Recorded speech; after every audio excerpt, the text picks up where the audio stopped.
Hello everyone, I'm going to show you how to set up your GL.iNet router. And before starting, if this video helps, please support me. I donate half of all donations to shelters. You can find more details in the description below. So the first thing that you will need to do is to turn on your router. Take the power adapter. Plug one end of the power adapter into an outlet and the other into the router.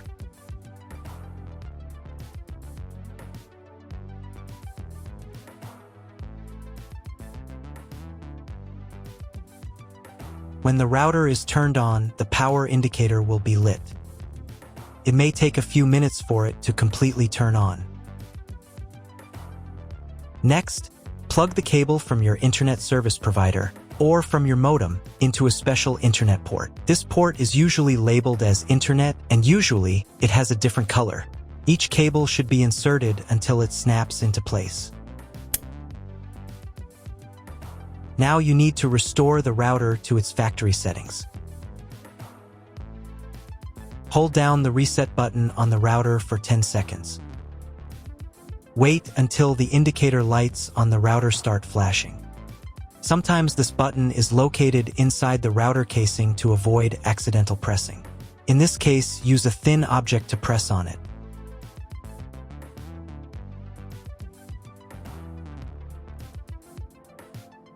The router will restart, and the settings will go back to their original factory defaults. Plug one end of the Ethernet cable provided with the router into one of the LAN ports.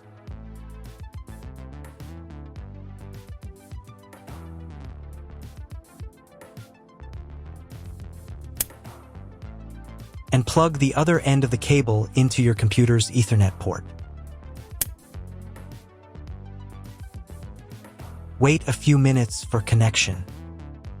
Great, we've connected the router to your computer. Now you will need to set it up. But first, let me show you another way to connect the router if you do not have an Ethernet cable or your computer does not have an Ethernet port. Connect the router to the power adapter and cable from your internet provider.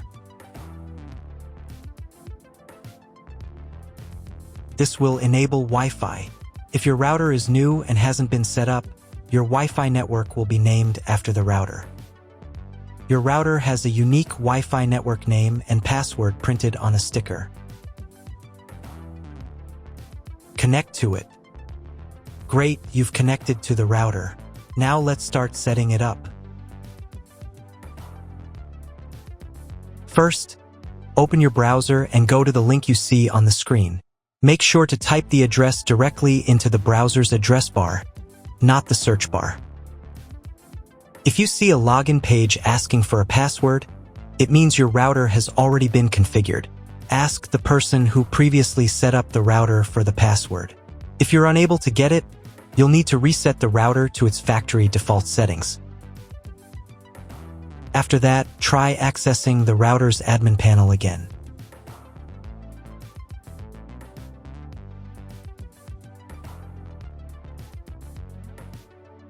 Depending on the firmware version of your router, the setup process may look slightly different. But don't worry, just follow along with the general steps I describe, and you'll be fine. On the first page, you will need to select the router's language. I'll leave it in English. Click the next button to proceed. On the next page, you'll be asked to set an admin password for your router. Your admin password will be used to configure everything inside the admin panel. It is extremely important to keep this password safe and private. Make sure your password is between 5 and 32 characters long. Click the Submit button to continue.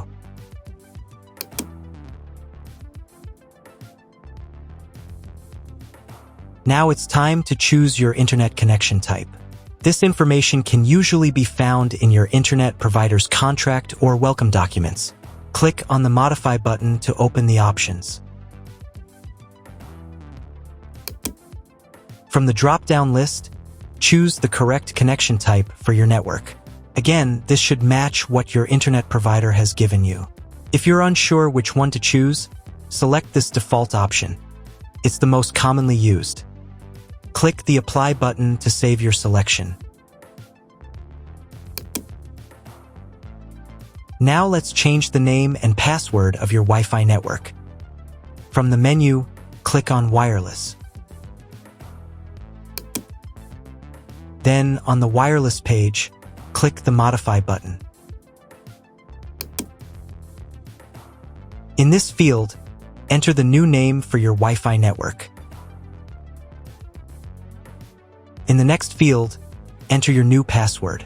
The Wi-Fi password must be between 8 and 64 characters long.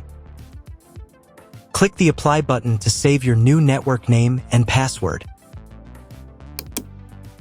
If you are connected to the router via Wi-Fi, you'll now need to reconnect using the updated network name and password. This also applies to the 5 GHz network if you're using both bands.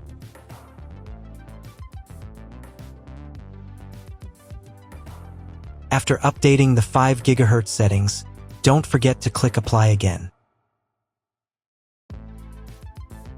By the way, if you don't need one of the two bands, for example, if you only want to use 5 GHz, you can disable the other one. To turn off the 2.4 GHz network, simply click this switch here. Wait around 10 seconds for the change to apply. To re-enable it, click the switch again and wait another 10 seconds. The same steps apply if you want to disable or re-enable the 5 GHz network. Once you've finished making all your changes, it's time to reboot the router. Click the Reboot button. Then confirm your choice by clicking Yes. The router reboot will take about 1 minute. During this time, please do not refresh the page or press any buttons. If you were connected via Wi-Fi, you'll need to reconnect after the router finishes restarting. Now check if the internet is working. Just open your browser and try Googling something. If you still don't have internet access, you may need to try cloning your MAC address. To do this, log into the router's admin panel again using your new password.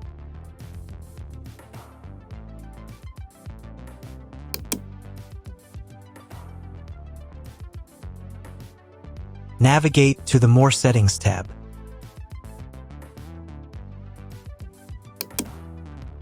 Then click on MAC Clone from the menu.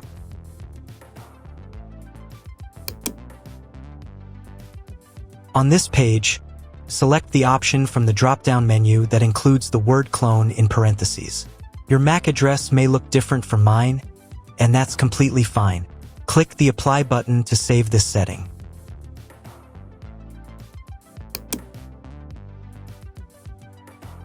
Now restart the router one more time.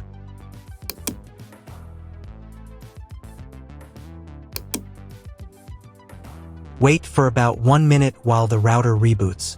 If you were connected via Wi-Fi, you'll need to reconnect after the router finishes restarting. Once it's back online, check if the internet is working. Again, just try searching something on Google.